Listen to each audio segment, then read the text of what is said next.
It's Sunday, May 5th. We'll have the latest security briefing, plus delve into the crisis on campus with a student and campus professional at the center of it all, then head to Sweden to meet the woman representing Israel at the Eurovision Song Contest. Keeping you up to date, I'm Michael Dixon, and this is Stand With Us TV Live.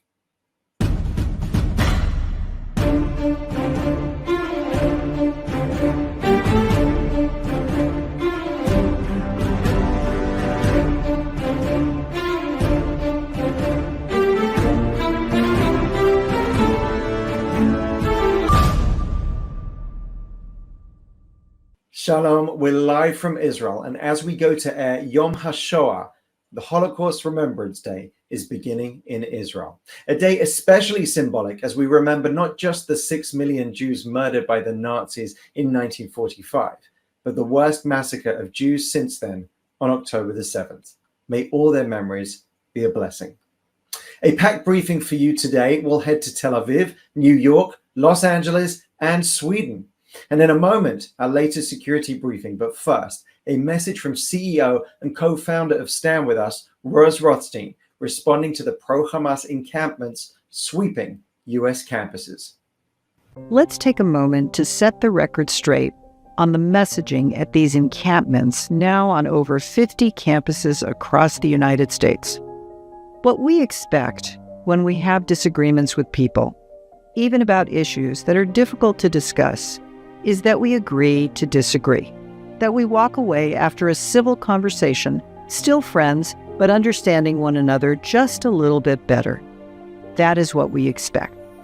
What we do not expect is to be blocked from walking forward to our destinations. What we do not expect is to be pushed, as I was pushed at UCLA this weekend, simply because I was trying to get to my destination on Sunday.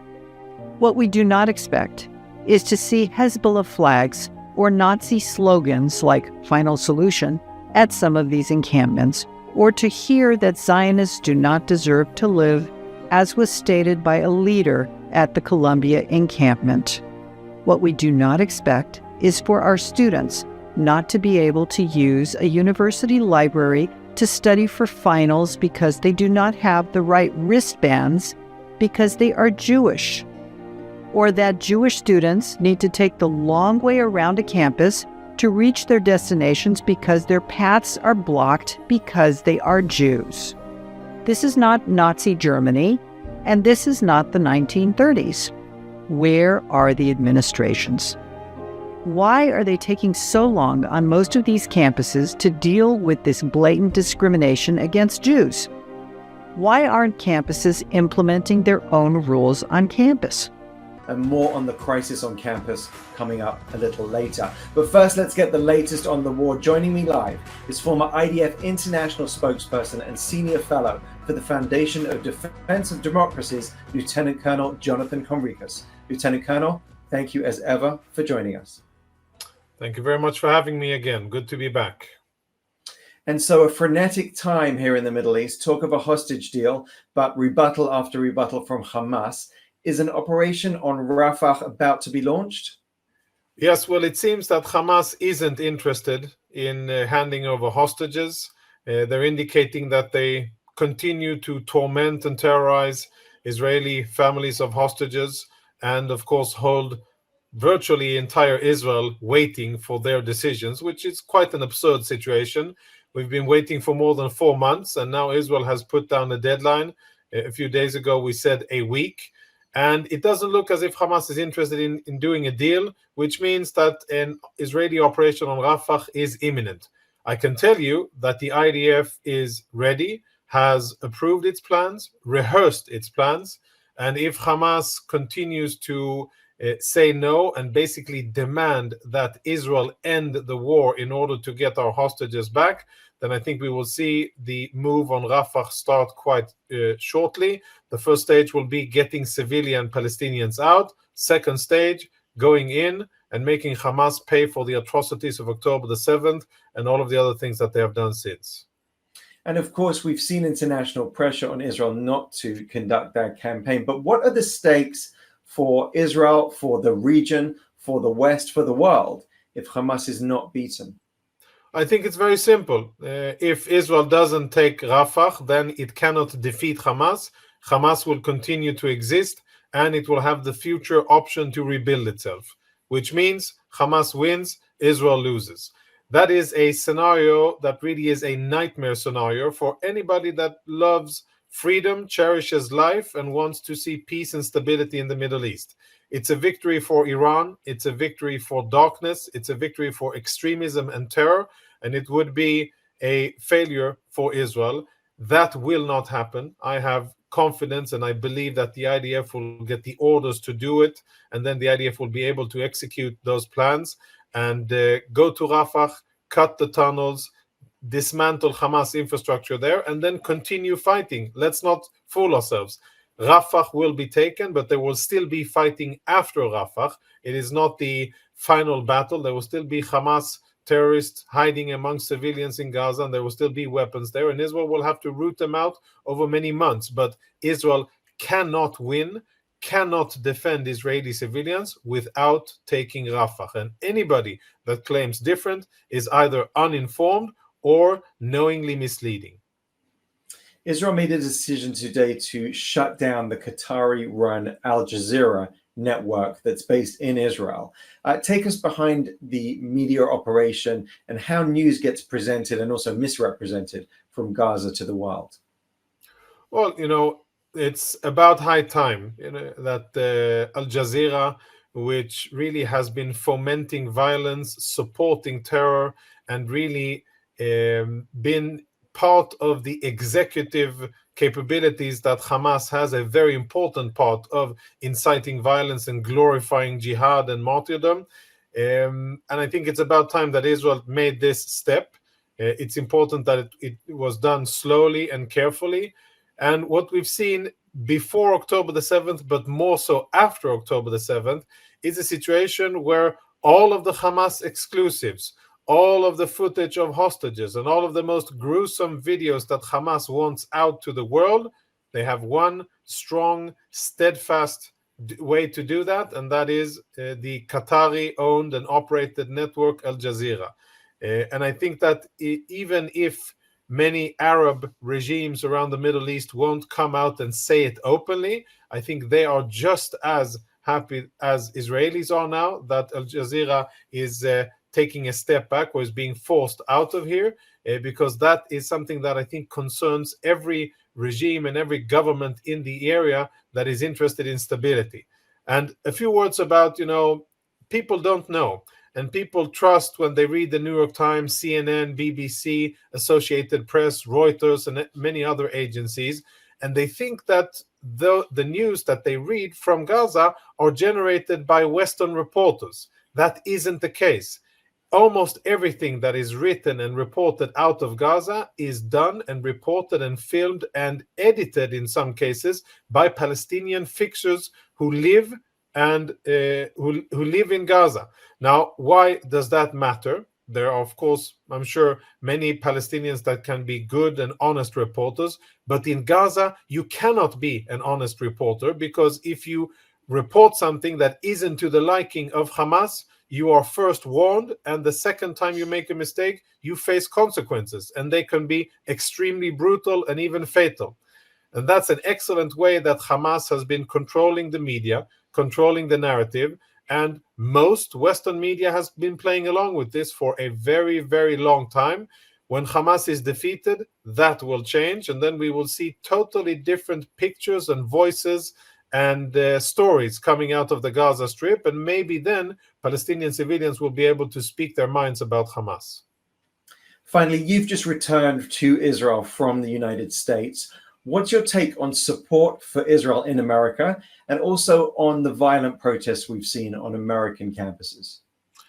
Yeah, it's the first part is difficult because I only went to places where I was invited to speak, and all of those audiences were very supportive of Israel, and I met a lot of people, a lot of beautiful, strong, proud Jews and non-Jews, but most were Jews who were eager to hear about what's going on in Israel, wanted to know how they can help, and were busy engaging themselves with doing good for the sake of the state of Israel, and basically defending freedom. So my perspective, I think, is limited, and I was only exposed. I tried to get into the universities and speak at campuses. They wouldn't have me. Maybe I'll go there in the future. But I think that there are very big warning signs that are going off on American campuses. There's been research done by FDD, where I'm a senior fellow, about the connections between different organizations that are behind the protests and the illegal activities on campuses, affiliated with Hamas. There's an organization called the American Muslims for Palestine, AMP, which has strong ties, both monetary and ideological and personal ties with Hamas, they are really part of the funding and of the organization. And it doesn't seem as if the events on campus are organic or spontaneous. There seems to be a guiding hand, and there seems to be a lot of foreign money involved here. And one of those organizations worth monitoring and having a look at is that AMP organization. Of course, Students for the Justice of Palestine, another organization that incites violence, promotes terror, and glorifies anti-Semitism and calls for intifada and the genocide of Jews, including violent behavior on campuses and including desecrating American symbols. All of that is happening on campuses. In some places, we see local law enforcement taking good steps. I met two U.S. or New York police officers who took down the Palestinian flag, which Palestinian or pro-Hamas protesters raised instead of the American flag on one of the campuses. And that's a good sign. But then there are other campuses where they seem to be very tolerant and welcoming for this kind of behavior. That's bad for Israel, clearly. That's bad for Jewish students on campus, but it's very bad and worrying for America, that there's so much disrespect for American symbols and for American values and really what America stands for. And that is worrying. But I have faith that brave people, Jews and non-Jews, will stand up to this bigotry, to this hatred and anti-Semitism, unveil and unmask those that support it, and make sure that the connections between Hamas and any other state, any other supporter of terror are exposed. And I think that we will see a significant counter effect and a backlash of these violent activities on US campuses. Yes, I think we're seeing that happen right now. Thank you, as ever, for your analysis, Lieutenant Colonel Jonathan Conricus. Thank you. Thank you. Coming up, an exclusive interview with Israel's Eurovision Song Contest contender, Golan. But first, we turn to the crisis on campus. And this was the scene at UCLA, one mirrored on campuses across the United States and increasingly in other countries too. Take a look. You guys have closed the entrance. We are UCLA students. I have my ID right here. I'm being blocked off, not by the security guard, but by you two. You three. Oh, look, they're making their burger while I'm going this way. Excuse me. This is what they do. Everybody, look at this. Look at this. I'm a UCLA student. I deserve to go here. We pay tuition. This is our school. And they're not letting me walk in. My class is over there. I want to use that entrance. Well, I can't take it. Will you let me go in? This can be over in a second. Just let me and my friends go in to class. We're not engaging with that. Then you can move. Will you move? We're not engaging with that. Okay, we're going. We're going. I'm going in. I have my hands up. I'm not hurting them. I'm not hurting them. That's what they do. That's what they do, everybody. You guys are promoting aggression. You guys are promoting hate. We're UCLA students. We deserve to be there. Let's go. Well, someone you saw in that video is a young man whose presence countering anti-Israel faculty and students has gone viral. Joining me now is a student leader at UCLA and an alumnus of the Stand With Us Leventhal High School internship, Eli Tsives. Eli, thank you for being with us. Thank you for having me, Michael. So you and many other Jewish students were denied access to your own campus. Tell us what it's like to be a Jewish student in the face of these encampment protests, and what do you see and hear on the ground? A lot of people don't understand how unsafe Jewish students feel when these encampments were up all around universities in America and around the world. It's hard walking around a class when you see people chanting for the Intifada, chanting for death of Jews from the river to the sea, Palestine will be free, another genocidal chant. And then it got to the next level when people started physically blocking us access to certain parts of campus, such as the encampment itself, for example, is illegal. They don't have a permit to be there. So it's public land. We were legally allowed to be there, and they didn't let me enter. The video that you just saw was me trying to enter a simple passageway to get to my class, not even the encampment itself. They actually expanded outside of the encampment and started monitoring their own foot traffic. They made their own checkpoints, deciding who can enter and who cannot. And because I'm a Jewish Zionist, Jewish student leader on campus, they know my face. They didn't let me enter. So what's your message to university administrations at this time as these encampments are growing? Well, luckily UCLA did a crackdown on the encampment and invited LAPD to go in and arrest a bunch of students. But to the schools that still have those encampments up and running, I say, look at your Jewish students. They don't feel safe. They can't get to class safely. We are always looking behind our backs because we don't know what could happen when these pro-Hamas protesters might actually try something physically to hurt us. There's a lot of faculty that say we stand with our students, and by that they mean they stand with the encampment. But by saying we stand with our students, you're not standing with your Jewish students. In fact, you're making your Jewish students feel even more unsafe when coming to your class. So what I say to UCLA administration is, administrations of all college campuses around the world is, you need to get rid of your encampment ASAP. And it seems to me there's a big difference between them hiding their faces and you and your friends out there openly. So what's your assessment of the protesters? Are they just ignorant? That's an excellent question. I like to hope that a lot of them are, but at the same time, I know that the people that are really within the ranks of Students' Justice for Palestine, the people that are there, the people that live the encampment, there's no way they have gone weeks without searching up the definition of Zionism, without searching up the definition of intifada. They know what an intifada is, right? They want an intifada. They want to see the genocide of Jews. And the fact that universities are just allowing this to go unnoticed is shocking. Calling for the death of a certain group of people is against almost every single university's code of conduct. These students need to be expelled. And so do you feel there's a double standard against Jewish students? Absolutely. I mean, listen, if this happened to any other minority group, oh my gosh, I mean, it would have been handled immediately. Like I've mentioned before, if this was a KKK encampment that came up and started, harassing Black students and Jewish students, the encampment would have went down immediately. The only reason why this is, going unnoticed is because it's a pro-Palestine encampment, and they're harassing Jewish students. And we've noticed throughout history when Jews are being harassed, people seem to turn a blind eye. And so we saw you standing there in front of the encampment. You're waving the Israeli flag. What's your message to fellow students across America and indeed around the world? Listen, they're going to try to intimidate us for as long as they can. I mean, Jews throughout history, we've been quiet.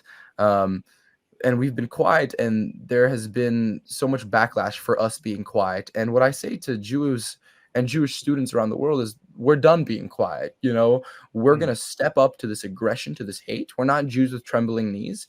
And we will be peaceful, because that's what we are. We stand for peace. But at the same time, if we are being harassed, we will have to fight back, whether that's, through talking to the administration, with talking to the police, engaging in healthy conversation and dialogue. But we need to fight back against this anti-Semitism. And you've had these videos of you go viral by doing that very thing, standing up against anti-Semitism. I mentioned you're an alum of the Stand With Us Leventhal High School internship, and we've seen these videos of you calmly responding to a UCLA professor screaming at you, a professor screaming at a student, and she sounds like she doesn't know what she's talking about, and you're calmly responding to her. So I wanted to ask you, what role does education play in your ability to stand there and calmly state facts, speaking truth to power?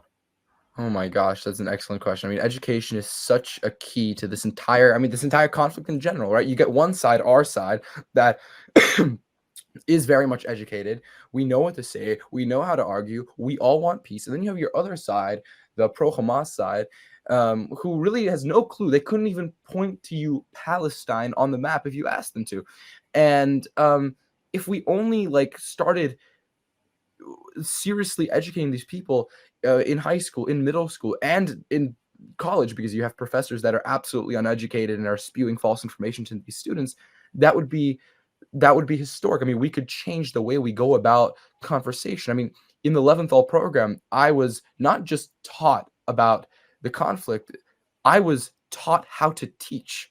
And because of that amazing skill that I learned, I don't just know how to argue, I know how to educate. A professor who's meant to be educating me, I know how to educate them and say, no, what you're saying is wrong. Let me explain you why. And that's why I think every single Jewish student needs to go through a standardless Leventhal program, needs to go through some form of Israel education.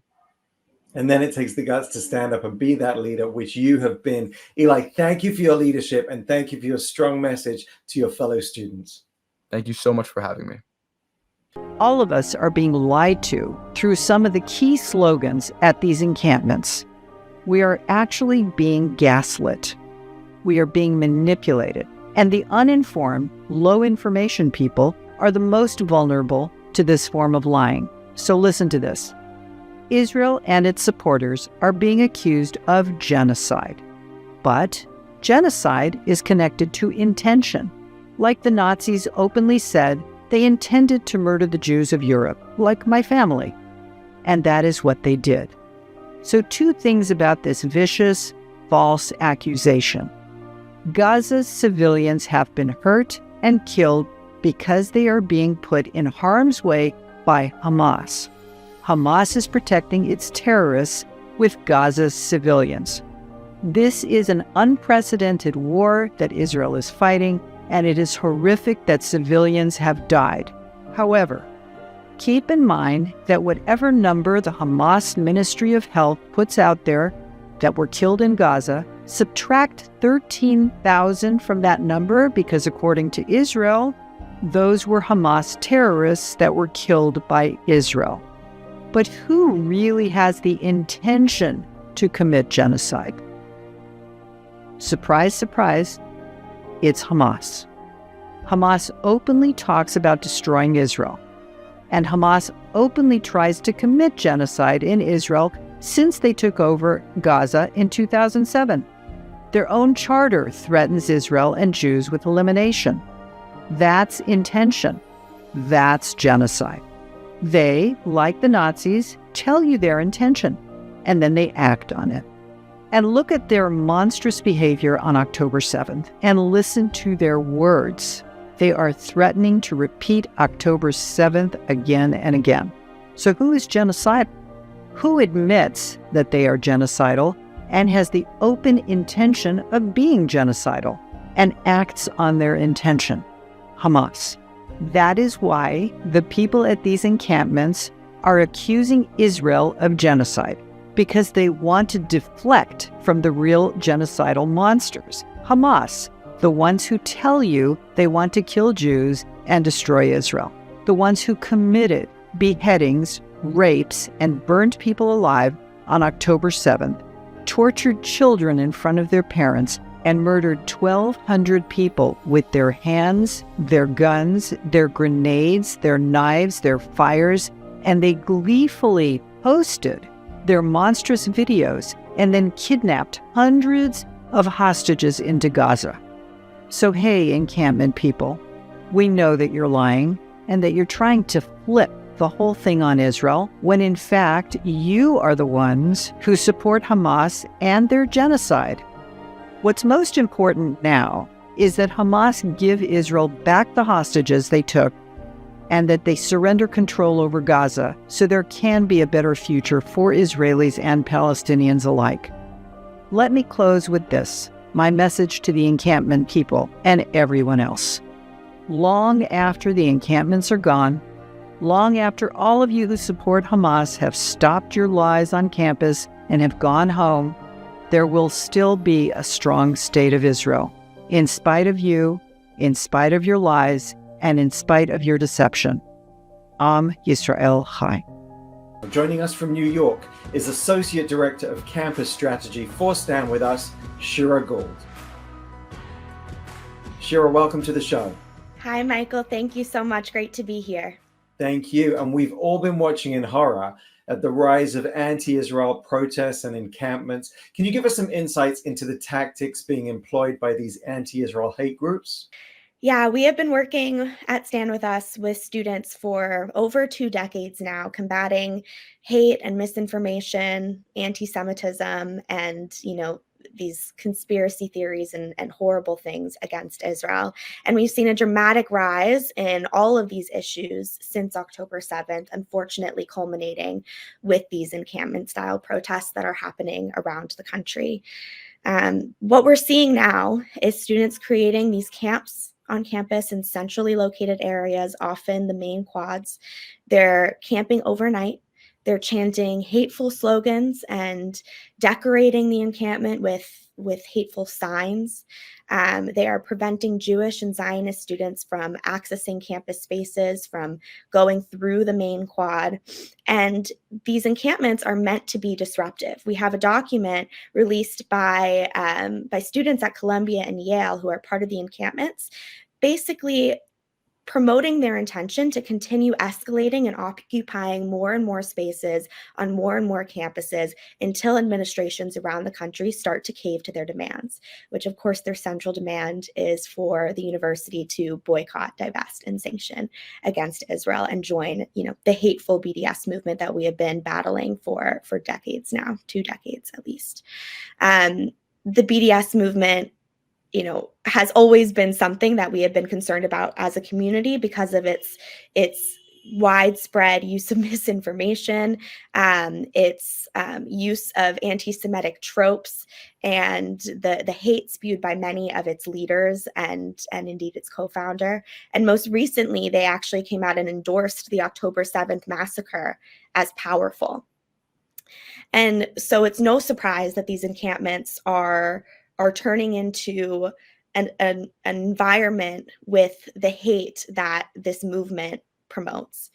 And, not only are they really hateful in nature, but these encampments are preventing students from accessing the resources that they have paid for. We have seen instances where students are being blocked from accessing the library. We have seen instances like at Columbia, for example, when they closed the campus to anybody who doesn't live on campus, meaning that students who live outside of the campus can't come on campus and access the resources that they paid for.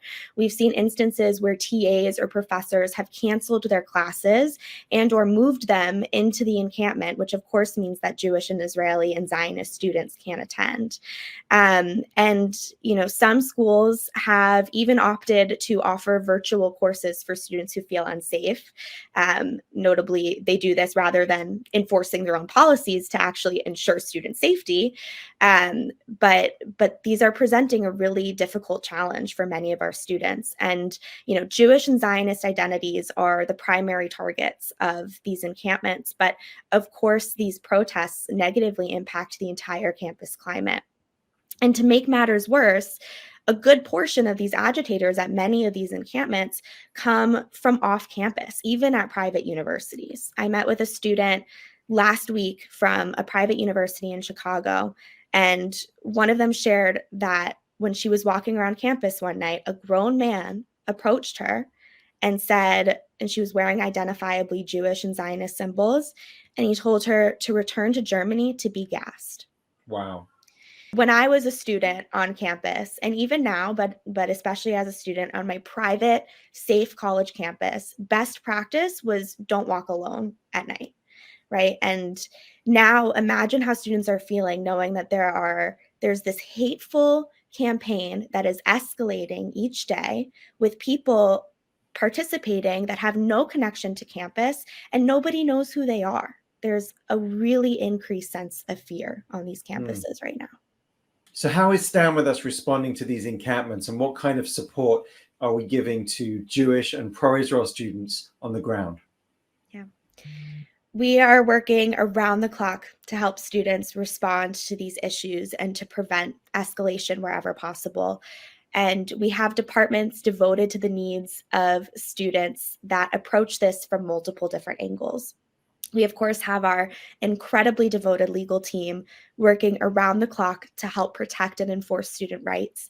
We have an entire staff of regional managers who help students plan programs and rallies, combat instances of bias, and also provide them with one-on-one mentorship. And we have our research and strategy team dedicated to putting together educational materials, strategic campaigns and initiatives, and helping students respond to claims and research issues that they are discussing on campus. And each day we're receiving tons of intake. From the legal perspective, we are actively pursuing new lawsuit angles and Title VI actions in multiple districts against multiple schools. That being said, my expertise is really on our campus and strategic work. And our campus work has three main areas of focus: cultivating and supporting leaders, creating meaningful Israel education, and confronting anti-Semitism. And our campus leaders, namely our Stand With Us Emerson Fellows and our first-year leadership interns, have hosted current events briefings, organized vigils and rallies. They facilitated communities of support and advocated for change on their campuses.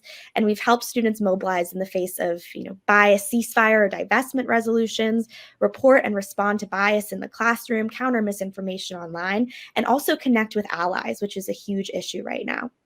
We are working with students to communicate with administrators and advocate for their needs. But of course, these encampments have required a more specific strategic response that involves empowering students to act, providing them the resources to act, and ensuring that they do act safely.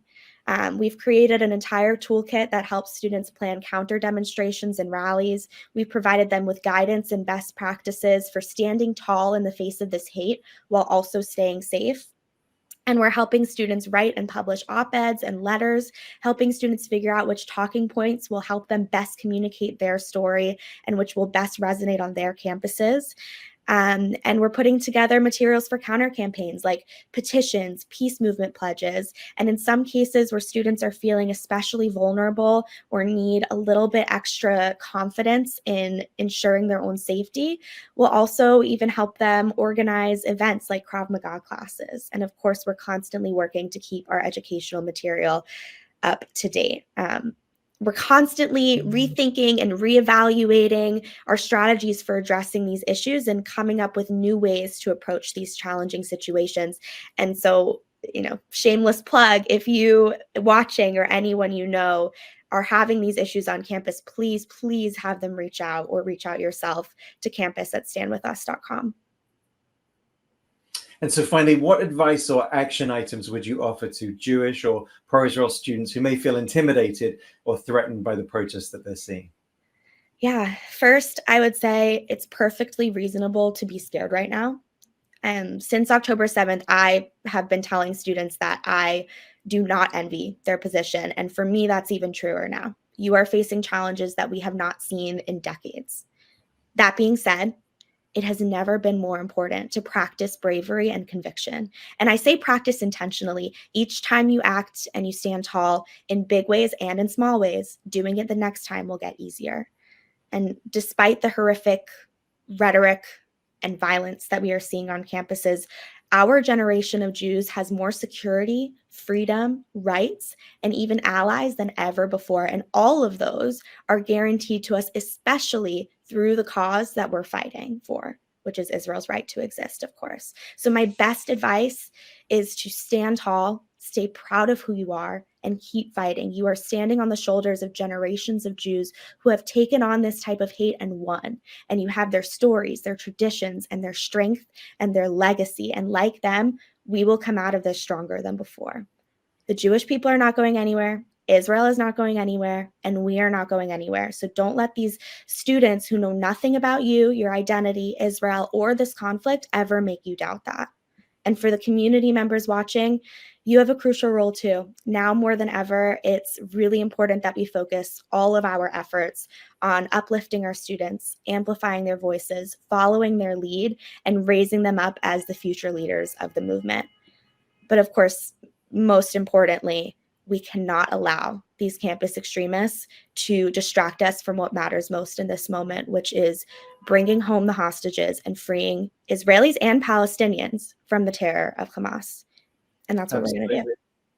Well, inspiring words and inspiring work. And I know that Stand With Us campus and legal teams have been working nonstop, and not just in the US, but in Canada, Australia, the UK, Europe, and Latin America. So please extend them our appreciation. And thank you very much, Associate Director of Campus Strategy, Shira Gould. Will do. Thank you so much, Michael. Now, it's the world's most watched non-sporting event every year with hundreds of millions of viewers globally. And our next guest is the singer representing Israel in the Eurovision Song Contest with her song, Hurricane. Well, joining us now from Malmo, Sweden, the site of Eurovision 2024, is Eden Golan. Eden, so great to have you with us. Hi, I'm so happy to be here. Thank you so much. How are rehearsals going? Rehearsals are going great. We're enjoying, we're practicing, we're doing everything to perfect the number even more, and just bring the best performance we can on stage. So exciting. Now, you won the TV show HaKochav Haba, Rising Star, to claim your place as Israel's contender. Tell us, what did that moment feel like? Wow, it was so not long ago, but on the other hand, it feels so long ago, like so much things have happened since then. But it was such a heartwarming, surreal moment.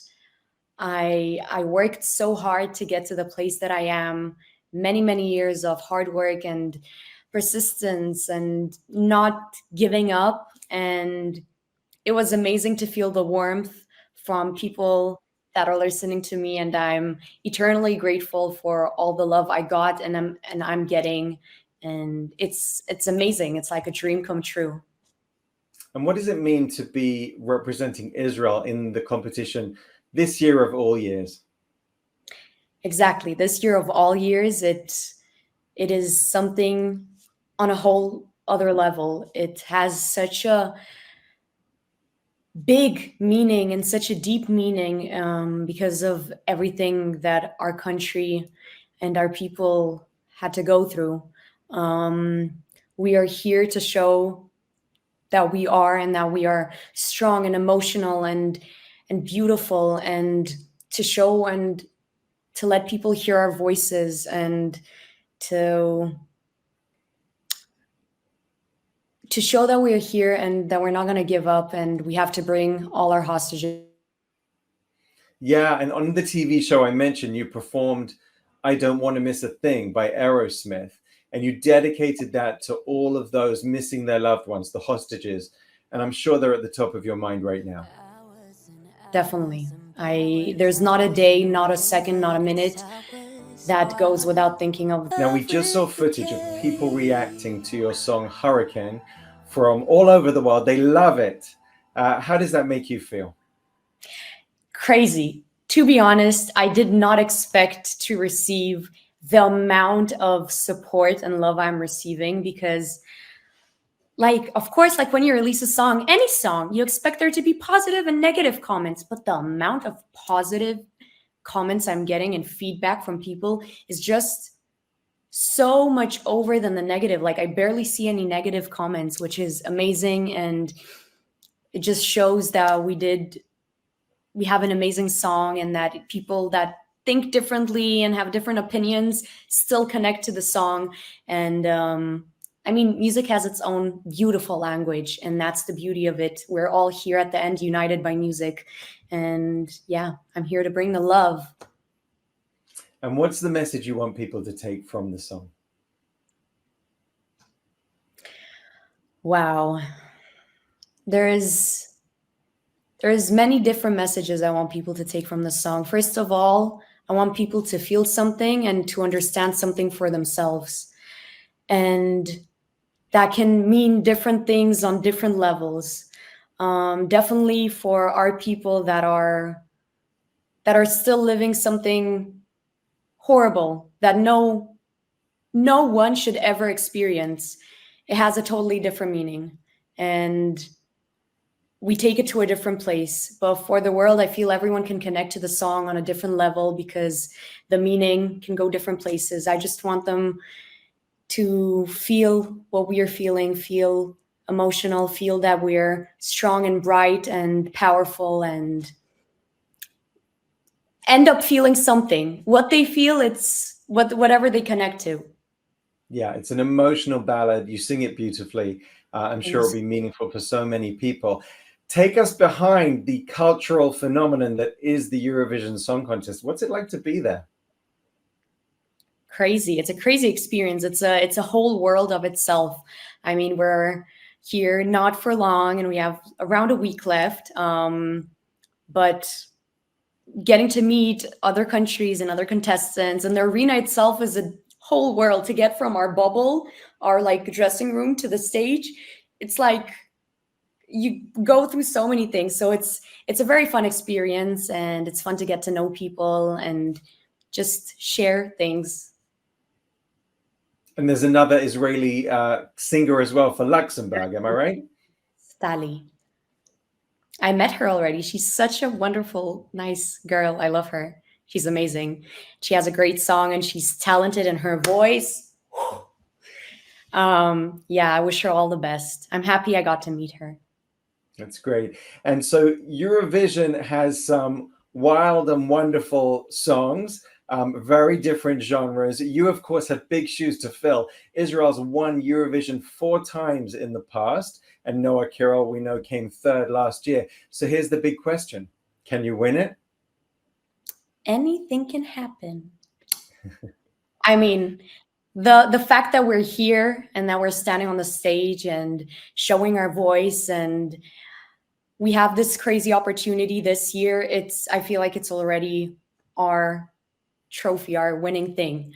Well, of course, all of us, and I would be happy to see great results, and I truly believe in it, that we can make it far. And I mean, I'll do my very best, and our team is doing our very best. At the end of the day, it's not all in our hands. There's a lot of factors that affect it, but I truly believe in good and believe that anything can happen. Yeah. Absolutely. Well, I know that our Stand With Us audience will be keen to help you get to the win, and they can vote on Thursday to get in through the semi-final. And then, of course, the grand final, we hope to be seeing you there on Saturday night. People can download the Eurovision app or follow voting instructions on Stand With Us social media. Any last message to our Stand With Us global audience, Eden?